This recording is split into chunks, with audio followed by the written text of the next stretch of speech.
So, welcome back to Lady Motobang. I'm Ashton. We're gonna start on a new bike project. It's actually the first bike that I ever owned. It's a 1963 Honda CL72. I got this bike by the grace of God, started on my own back in maybe 2020. And I ended up setting it aside. I had to do a top end rebuild in order to get it started. And when I got the bike, I actually got it for free from my old boss from Cycle Gear, Norm. He had done some kind of trade for it and needed to get it out of his garage, so he told me to come pick it up. Super stoked. I learned a lot on that bike, but I realized I was kind of in over my head, considering that when I got it, it was somewhat of a basket case. So I set it aside and decided to learn on bikes that were more complete when I got them. But I think I have enough knowledge now to get this bike back on the road. As far as what I did to the bike previously, I've got a lot of pictures that I took, a couple of videos, and I even have my first start video from the first time I was able to kick it over. This bike was kind of Frankenstein together a little bit. The top end had two left side crankshafts put together. It didn't come with any points. It had been bored out. It's got 1-over pistons in it. I had to do a lot of troubleshooting. I was a little bit in over my head when I started working on this bike, but I think it's time to pull it out of the driveway and take a look at it and see what we need. Before I get the bike in here, I'm going to wheel this Vespa out because the owner can come get this thing as soon as the new air filter comes for it. So let's get this out.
Back in the shop.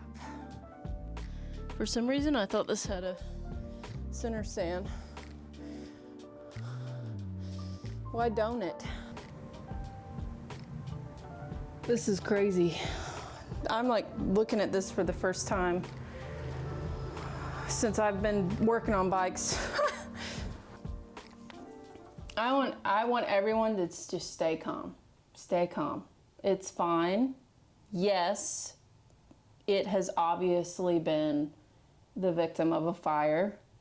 I won't go into details about that fire, but I will say it wasn't my fault.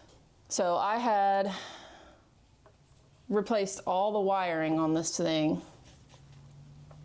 Actually, it had no wiring harness when I got it. Didn't have points. I had the wrong camshaft in it. Some of the fins are broken on the top end here. It looks rough. Okay, the seat was in pretty good shape before it got melted. So let's talk about it. Let's talk about this first. So this is what it looks like right now. It's fine. It was damaged in a fire, minimal. That will buff out, okay? It didn't come with points, it didn't come with a wiring harness, a battery. Actually, it came with 0 electronics, now that I think about it. This doesn't have a starter, so I didn't have to buy a solenoid or anything for it. I did a top end rebuild on it, got it fired up. And as you can see, this side cover here, I think this was actually used for racing. Somebody was actually trying to lighten this bike up enough to make a difference. So they drilled all these holes in the side cover. They also had 1/over pistons in here.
Okay, it looks rough, I know that. I'm not doing a full restoration on this thing. I am, however, gonna need some parts that are specific to this bike, and everything else I'm gonna try to make, fabricate.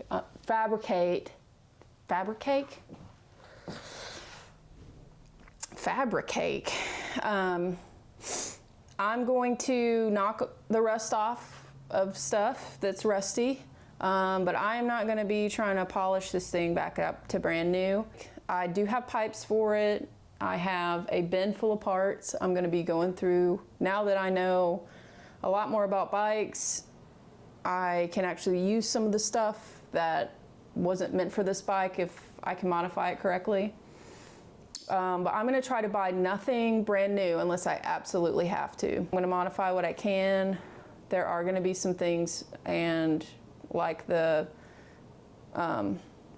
stator or the dynamo, I've got to get a new one of those. That one's toasted. So with that being said, I have started a Patreon to help me with these builds. Because she can't afford it. No, ma'am, I'm afraid that's not allowed. Help me, I'm poor. No. Listen, I'll be able to roll out the videos a lot faster, and it'll help me a lot to be able to spend $100 on a dynamo, and then if I want to get knee pads, I mean the knee pads for the tank are, I think, 85 bucks for a reproduction pair. But everything else, if I can get it to work on the bike, I'm going to get it to work on the bike. After I get this bike running again, I'm going to do a will it start video. And after that, I'm going to completely tear this bike down. I'm going to paint the frame. I'm going to get rid of this copper color that's on everything. I'm going to keep this as rough and dirty as I can. I don't want it to look like a brand new show bike. There are plenty of brand new looking CL72s and CL77s out there. So my vision for this bike is to customize it. I have looked all over the internet and I cannot find, I've seen a few with like a different paint job on it, but I haven't seen one that's like super customized. Usually when somebody gets a hold of these, they just do a full resto. And I'm not gonna do that. I can't afford that, first of all. Not really interested in that. I want to use this bike as an opportunity to do something that is, I'm gonna go all in on and customize it. Yeah. All right, guys. I know that you guys think I'm totally crazy. I know I am a little bit, but I'm really excited about going all in on this bike. And I'm not going to overwhelm myself by making it pristine. It's gonna look like, I don't know, I don't want to say like Mad Max apocalypse bike, but it's gonna look like somebody's been riding it a while by the time I finish it. Not sure on what color I'm gonna go yet. I'm thinking matte black, just to kind of keep it a little bit understated. But yeah, like I said, I haven't seen any like super customized CL72s out there. So I'm excited about this and what it's gonna look like. I'm gonna go through my box of parts, and next video is gonna be a will it run video. Hopefully that will be something that is forthcoming. Please help me get this project kickstarted by heading over to my Patreon, going to my Etsy store, buying a sticker, and as always, you don't have to subscribe, but it'd be a lot cooler if you did.